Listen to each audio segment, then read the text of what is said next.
오늘 말씀의 제목을 하나님의 탄식이라고 정해봤습니다.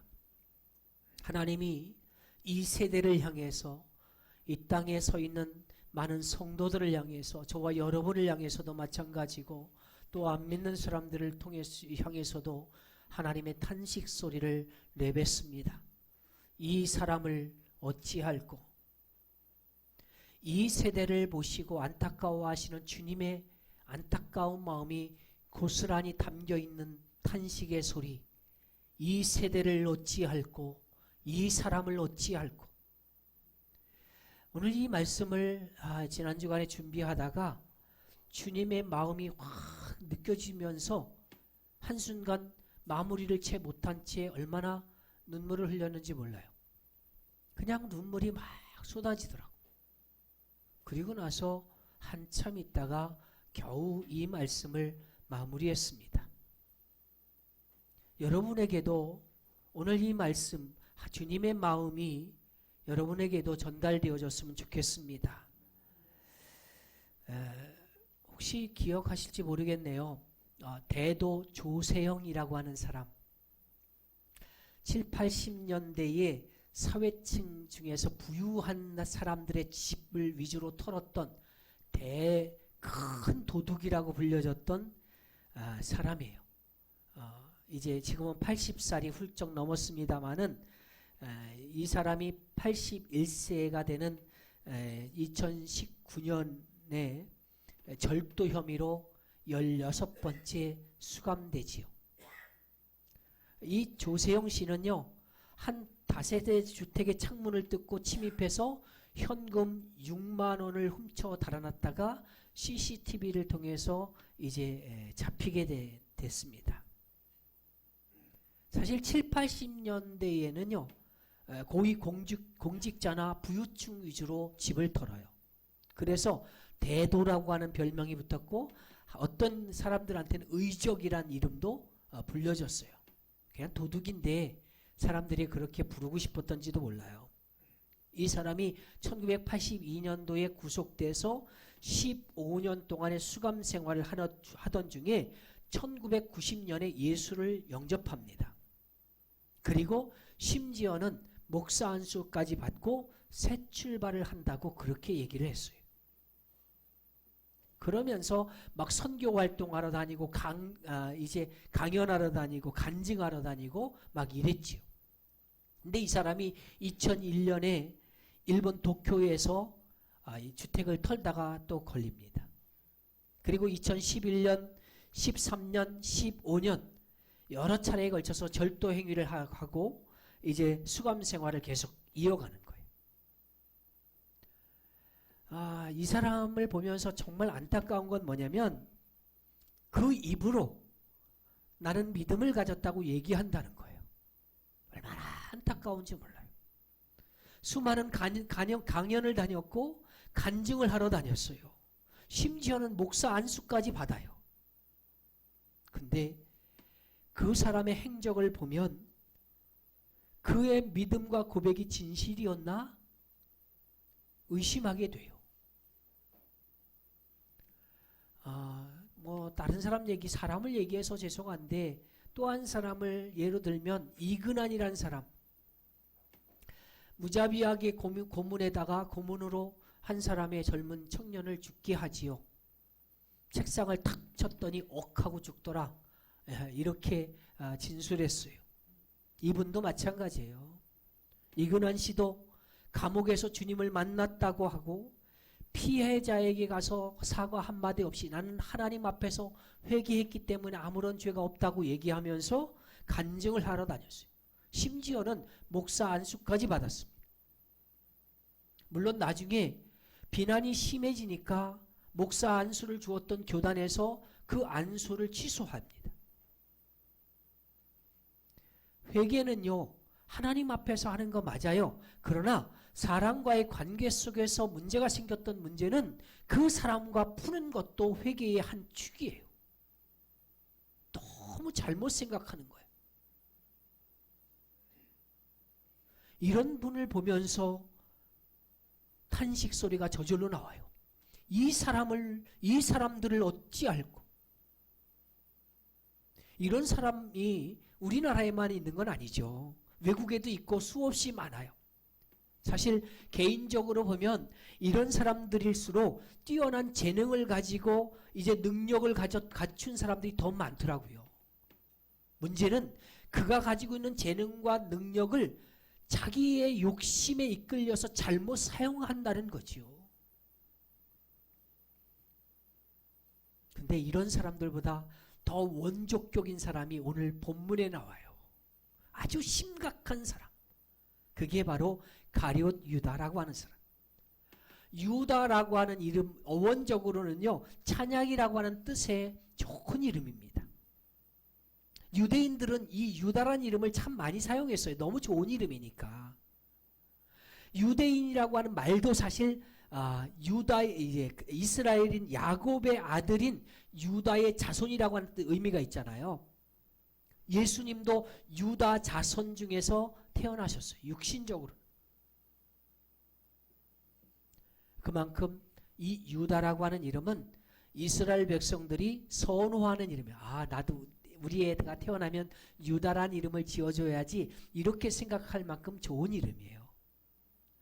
성경에서 말하는 것처럼 그 출신지가 가룟인데, 이 가룟은 케리옷의 사람이라고 하는 뜻입니다.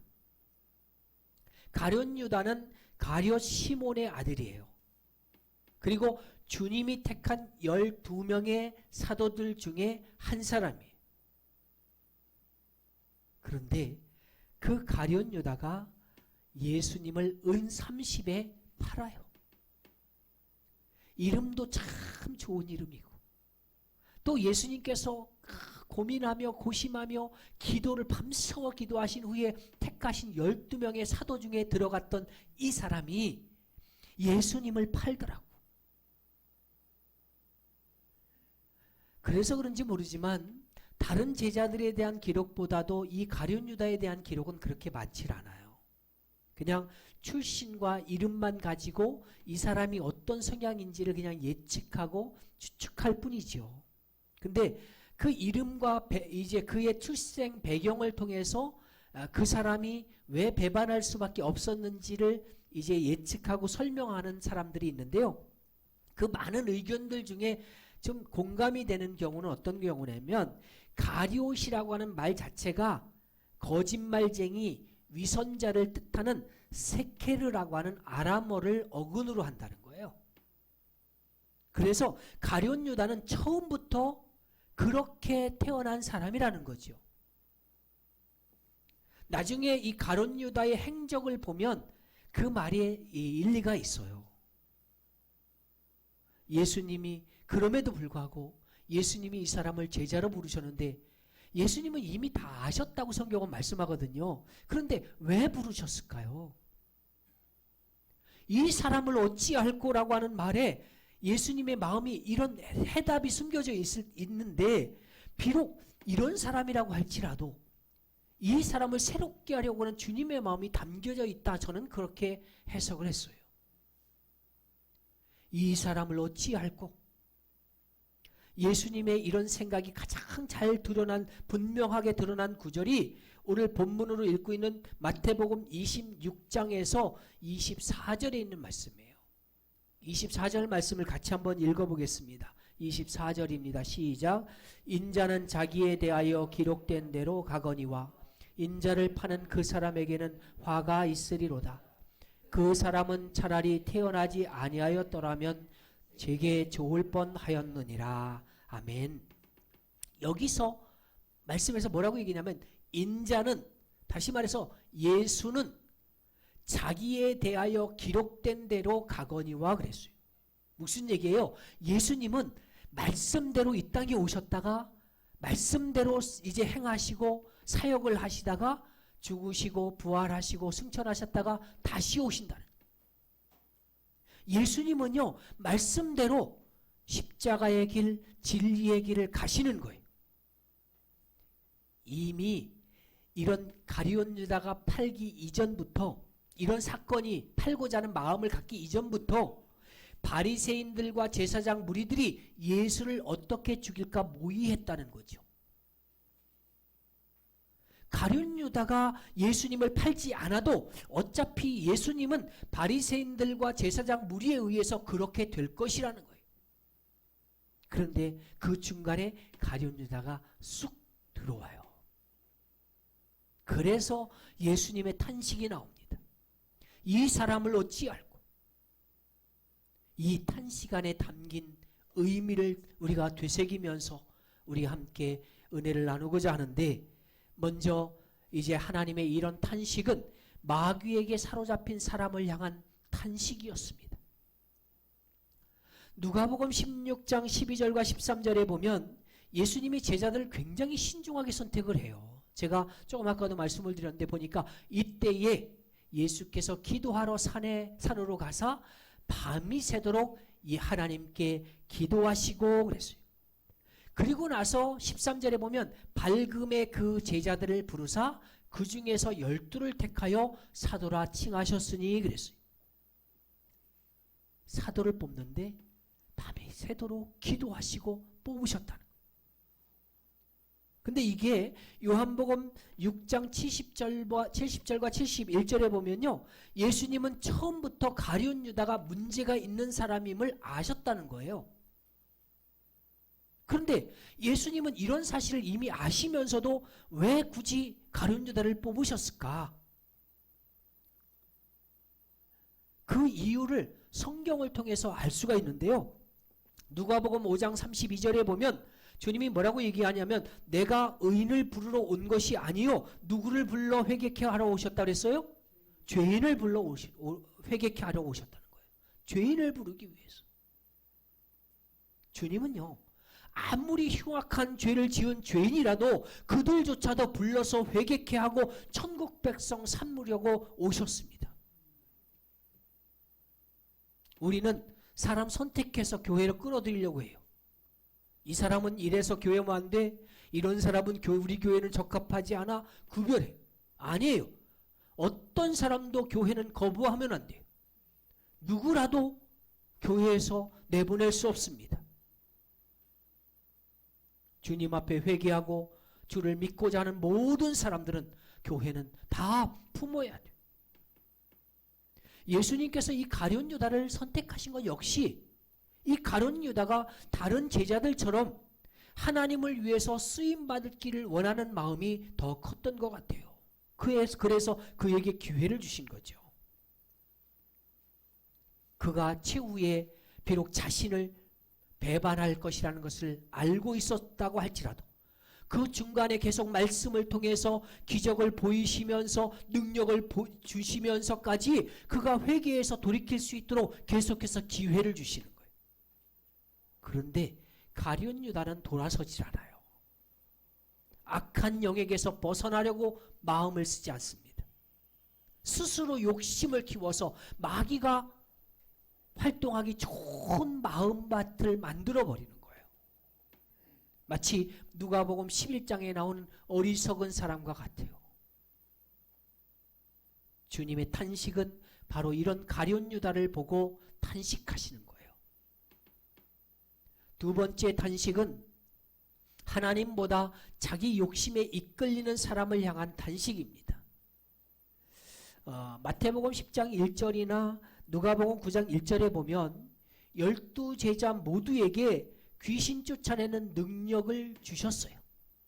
보니까 마태복음 10장 1절에 보면 예수께서 그의 12제자를 부르사 더러운 귀신을 쫓아내며 모든 병과 모든 약한 것을 고치는 권능을 주시니라 그랬어요. 제자들을 부르시고 그들에게 권능을 주셨다는 거예요. 물론 여기에는 가룟 유다도 포함돼요. 그러면 이렇게 능력을 받았고 이런 경험들이 있으면 예수님이 메시아라고 하는 수많은 기적들을 체험했던 이 사람이 어떻게 하는 게 옳은 것일까? 일반적으로 저나 여러분들이 생각할 때는 아유 그러면 충성해야지, 헌신해야지, 주님의 나라의 큰 일꾼이 돼야지 이렇게 생각해야 되잖아요. 주님은요, 마귀에 사로잡힌 사람, 악한 영에 사로잡힌 어떤 사람도 구원하실 수 있는 분이고 또 그렇게 하셨던 분이에요. 새 삶을 살게 하시는 분이에요. 그런데 가룟 유다를 보면요, 늘 무슨 생각으로 가득 차 있냐면 욕심, 탐욕이, 돈 훔칠 생각에 가득 차 있어요.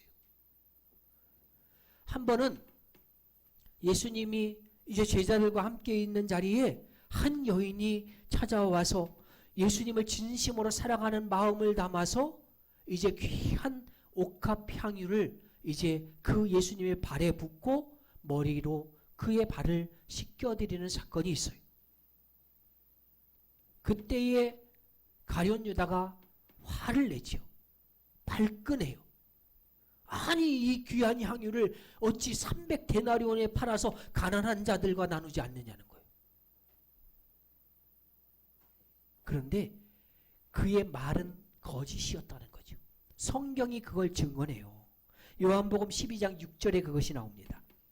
이렇게 말함은 가난한 자들을 생각함이 아니요 그는 도둑이라 돈꾀를 맞고 거기 넣는 것을 훔쳐가미로라.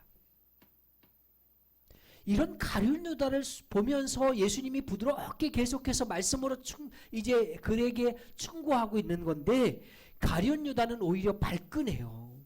그리고 나중에 제사장들에게 가서 예수님을 팔아넘길 것을 제안하게 됩니다. 예수님을 모르는 사람들을 찾아가 부지런히 찾아다니면서 그런 사람들에게 복음을 전해야 될 사명을 가졌던 이 사람이 그런 사람은 안 찾아가고 자기 욕심을 채워줄 사람을 찾아가는 거예요. 그 사람들이 누구예요? 바로 제사장 무리 아닙니까? 제사장 무리가 그 제의를 받고 은 30을 달아서 줍니다. 은 30개는 당시 노예 한 사람의 거래하는 값이에요. 이때부터 가룟 유다는 예수님을 제사장 무리에게 어떻게 넘겨줄까를 기회를 엿봤다는 거예요. 우리가 주님의 은혜를 받으면 그 은혜에 감사해서 주님이 허락하신 그 사명을 따라서 살려고 하는 게 보편적인데 가룟 유다는 오히려 자기 욕심만 채우려고 했어요. 이런 가룟 유다를 보면서 주님이 탄식하는 거예요. 이 사람을 어찌할꼬. 세 번째 탄식은요. 물질욕에 사로잡힌 이런 사람들을 보고 이제 주님이 탄식하십니다. 가룟 유다는 제자들 가운데 돈을 관리하는 사람이에요. 이게 좀 꼼꼼한 성격이고 참 차분한 성격인지도 모르겠어요. 그래서 주님은 잘 쓰임받기를 기대하면서 사역을 맡기셨을 텐데 그의 관심은 오직 돈에만 있었어요. 근데 이게 예수님 밑에서 돈을 얻지 못하니까 뭐 제대로 자기들 먹고 입을 것도 제대로 안 되는 거죠. 그러니까 예수님을 팔아서라도 돈을 얻고자 합니다. 요한복음 13장에 보면요. 예수님은 이런 가룟 유다에게 다시 한번 교훈을 주시면서 그런 생각에서 벗어날 수 있도록 그렇게 말씀하세요. 그런데 가룟 유다는 그 마지막 기대를 저버려요. 13장 30절 요한복음 13장 30절에서는 가룟 유다의 이런 모습을 설명하는데 가룟 유다가 그 조각을 받고 곧 나가니 밤이로라 그랬어요. 빛이신 주님을 뒤로 하고 물질에 대한 욕심을 채우기 위해서 떠나가는데 그 시각이 밤이었다는 거예요. 요한은 이 밤이라고 하는 시간적인 이제 것을 이야기하는데 시기적으로도 밤이긴 했지만 말씀을 조금 더 이제 의미 있게 해석한다면 욕심의 탐욕의 밤으로 나갔다고 보는 거죠. 어두운 곳으로 그가 스스로 가는 거예요. 그래서 주님은 그런 가룟 유다를 보시면서 이 사람을 어찌할꼬 탄식하는 거예요. 구자옥 목사님 아세요? 감리교 목사님이더라고요. 감리교 목사님이라서 이제 우리 지방에서도 한번 이제 불러서 교사교육인가 그때 지방에 무슨 집회하면서 그 임원교육이군요. 그때 한번 모시고 노래도 듣고 찬양인데 찬양이지만 가요처럼 불러서 노래도 듣고 그렇게 간증도 듣고 이렇게 했던 기억이 있는데요. 이분이 처음 방송에 나왔을 때요. 저는 충격을 받았어요. 이제 방송사에서 방영했던 트로트 X라고 하는 프로그램에 그분이 나오는데 처음 노래할 때 진짜 당혹스럽더라고. 녹색 추리닝 옷을 입고 그런 처음에 목사인지도 몰랐어요. 근데 그 이제 백댄서라고 교회 성도 집사님들이더라고. 3명을 이제 똑같은 추리닝을 입혀가지고 뒤에다가 보니까 뒤로 돌아서는데 할렐루야 시스터즈 이렇게 써 있어. 그리고 뒤에서 춤을 추는 거야. 교인들은. 목사님은 노래하고. 전라도 사투리를 써가면서 노래를 하는데 그게 얼마나 배꼽 잡고 우스운지 뭐 거기 있는 심사위원들도 웃고 저도 웃고. 그런데 마냥 웃을 수 없었던 것은 야, 복음을 저렇게 싸구려로 만들어도 되나? 이런 생각이 들면서 마냥 함께 웃을 수는 없었어요. 근데 그분이 불렀던 노래, 지금은 제가 찬양이라고 말하고 싶은데 그 가사가 참 의미심장해요. 제가 노래를 여러분들 앞에서 불러드릴 수는 없고 가사만 잠깐 읽어드릴게요. 아따 참말이여 믿을 수 없겠는디 하나님이 인간이 돼서 이 땅에 오셨다고. 아따 참말이여 믿을 수 없겠는디 하나님 날 대신해서 대신 죽어 주셨다고. 이리저리 사방팔방 둘러봐도 어디가 이쁜 구석이 있어서 하나님이 친히 오셔서 그 목숨을 내준단 말이요. 근디 참말이요. 성경에 써있는디 하나님이 인간이 돼서 이 땅에 오셨다고. 진짜 참말이요. 성경에 써있는디 하나님 날 대신해서 대신 죽어주셨다고. 이리저리 사방팔방 둘러봐도 뭐 계속 이어지는 가사들이 있습니다만은 이 가사를 이렇게 다시 한번 이렇게 설교를 준비하면서 막 울컥하는 거예요. 지금도 막 이렇게 눈물이 쏟아질 것 같은데 하나님이 나를 얼마나 사랑했는지 그게 느껴지는 거예요. 그 당시에 이것이 유튜브로 올라왔고 유튜브로 올라왔던 방송이니까요. 그거를 어떤 한 사람이 블로그에 올렸던 글이 있어요. 그 일부를 한번 소개해 드릴게요. 오늘 우연히 페이스북에서 패친이 올린 당황스러운 동영상을 보게 되었습니다. 트로트 X라는 오디션 프로그램인 것 같은데요. 물론 저는 TV를 안 보기 때문에 전혀 모르던 거였는데 결론부터 얘기하면 화면 안에 등장하는 모든 심사위원들과 사람들이 흥겹고 즐겁게 본 이 영상, 저는 보고 울어버렸습니다. 지금 이 글을 쓰면서도 눈물이 납니다. 제가 원래 여자들보다 더 감성적인 사람이라서 그런지도 모르겠지만 여하튼 저는 흔히들 말하는 나이롱 신자인데요. 다분히 이단적인 사상을 갖고 교회 비판을 교회 안 다니는 사람보다 더 많이 하면서도 스스로를 크리스천이라고 생각하며 살고 있습니다.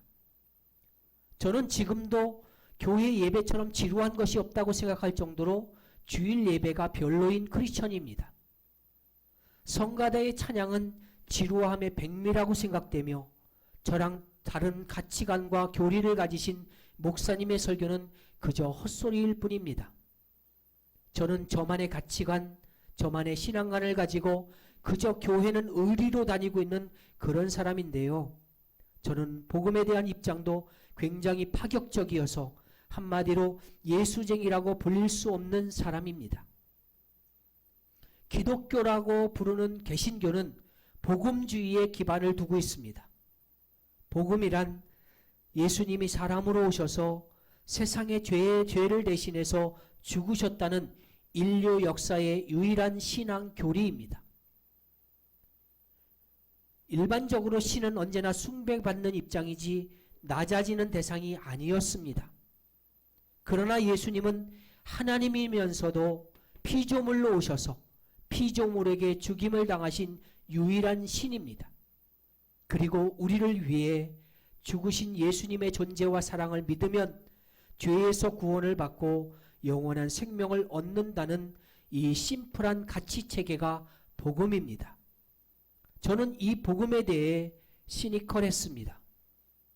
그런데 저는 오늘 저 초록색 추리닝을 입은 목사의 광대 노름에 울어버리고 말았습니다. 아따 참말이요 믿을 수 없겠는데 하나님 인간이 되셔서 이 땅에 오셨다고. 아따 참말이요 믿을 수 없겠는데 하나님 날 위해 대신 죽어주셨다고. 심사위원들의 웃음소리가 마치 로마 병사의 조롱처럼 들렸습니다. 예수쟁이들을 무시하는 세상같이 보였습니다. 그렇지만 그 모든 것에 개의치 않고 그들을 행복하게 하려는 그 예수쟁이를 보며 저 사람이 왜 저렇게까지 웃음거리가 되려 하나, 또 안팎으로 수없이 많은 사람들에게 모욕을 당할 텐데 하는 생각도 들었습니다.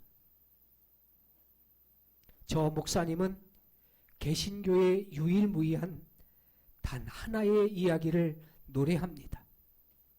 바로 복음입니다. 세상에서 가장 쉬운 구원의 프로세스, 바로 복음을 어떻게든 사람들에게 알려주려고 노력합니다.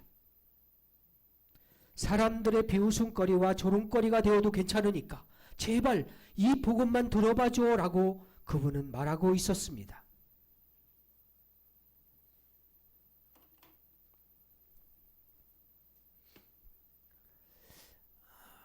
이 말씀을 준비하면서 그런 생각이 들더라고. 나는 주님을 위해서 무엇을 하나? 하나님은 나를 향해서 이 사람을 어찌할꼬라고 하는 탄식의 소리, 그 마음을 가지고 나를 찾아오셨고 이 땅의 수많은 사람들을 향해서 그 탄식의 소리를 지금 뱉고 있는데, 또 그 사명을 부여받은 어떤 목사님은 이렇게 웃음거리와 조롱거리가 되면서도 복음을 노래하고 있는데 나는 무엇하나 이런 생각이 들면서, 그러면서 하나님의 마음이 막 느껴지는데 너무 그 눈물을 그칠 수가 없더라고요. 아니 세상에 어떤 신이 악한 사람을 위해서 이렇게 했습니까? 악한 영에 미혹받아서 자기 할 일 잃어버리고 욕심에 빠져 살든지 죽든지 뭔 상관이라고. 어떤 신이 이렇게 사람들에게 관심이 많았습니까? 자기에게 무슨 유익이 된다고 사람에게 그렇게 관심을 가집니까? 주님의 사랑이 정말 놀랍지 않습니까? 하나님은요, 어떤 신도 이 땅에 어떤 사람도 그렇게 하지 않았는데 내게 유익이 되지 않으면 가차없이 버리고 떠나고 무시하고 배반하는 것이 이 세상의 모습인데, 하나님은 그렇지 않으셨어요. 주님은 그렇게 하지 않았어요. 그런 사람들을 찾아오셨어요. 사랑해서 심지어는 자기 목숨마저 내어놓으셨습니다. 자기를 죽여서 사람을 살리셨어요. 그리고 그 사람이 변화되기를 기다리셨습니다. 그 주님의 마음에 늘 어떤 탄식이 있었냐면 어찌할꼬 이 탄식이 떠나질 않아요. 지금도 마찬가지예요. 우리 모두가 주님의 이런 탄식의 소리를 들을 수 있기를 바랍니다.